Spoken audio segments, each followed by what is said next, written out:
And so let's just begin right now with your why behind this topic. Why is it so pressing right now? Right. Well, unless you've been living in a cave, you know that the radical gender ideology has captivated a generation. It is confusing our kids. It's killing our kids. Yeah. Not all of them are committing suicide.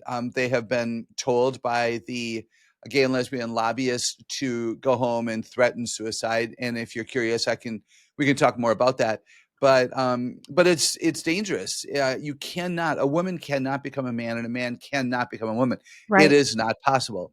And there are only two genders because we are biblical Christ followers, and God declares there are two. Therefore, there are two. That's right. And yet, we've got young people who are deceived and confused. Frankly, we've got parents who have been weaker, who haven't done their homework, who are afraid to say no to their kids for fear that their kids won't like them in that moment. And so for many, many reasons, Dr. Jeff Myers and I said, hey, somebody's got to write it.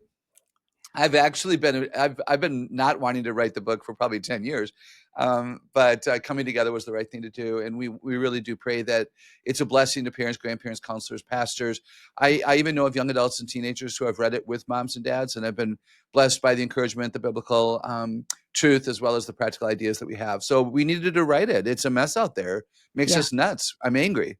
So Yes, I'm right there with you on behalf of our children. And, we'll talk about this, certainly the spiritual component behind that. And just ultimately, the goal is the destruction of God's image bearers, right? And yes. so that is something that we as parents need to reclaim, I think, in our mindset, because it can be so deceptive in the way that it is presented and the way that it sneaks in. So let's talk about that. Share with us a little bit of your insight and what you've learned as far as the rise of gender confusion and what's really driving it.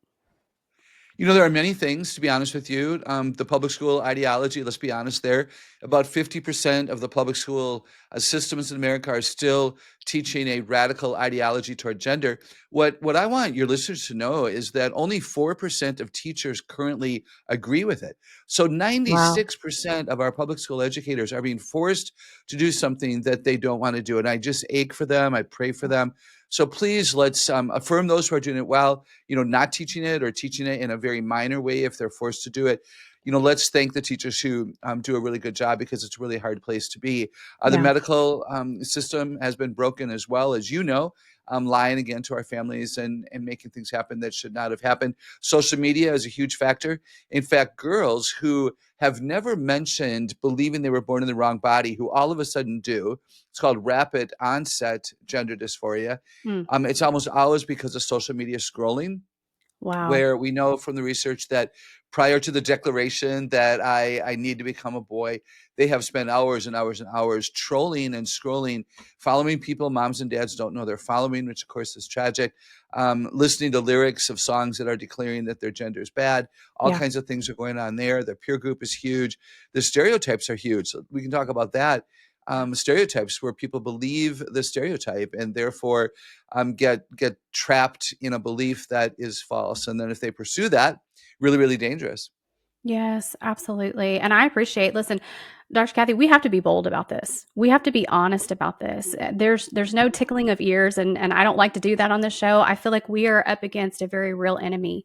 And when we step into this space of parenting, and especially when we step into this space of parenting children from broken and hard places, we've got to face facts and talk about these hard things. So I really appreciate you being bold in all of that.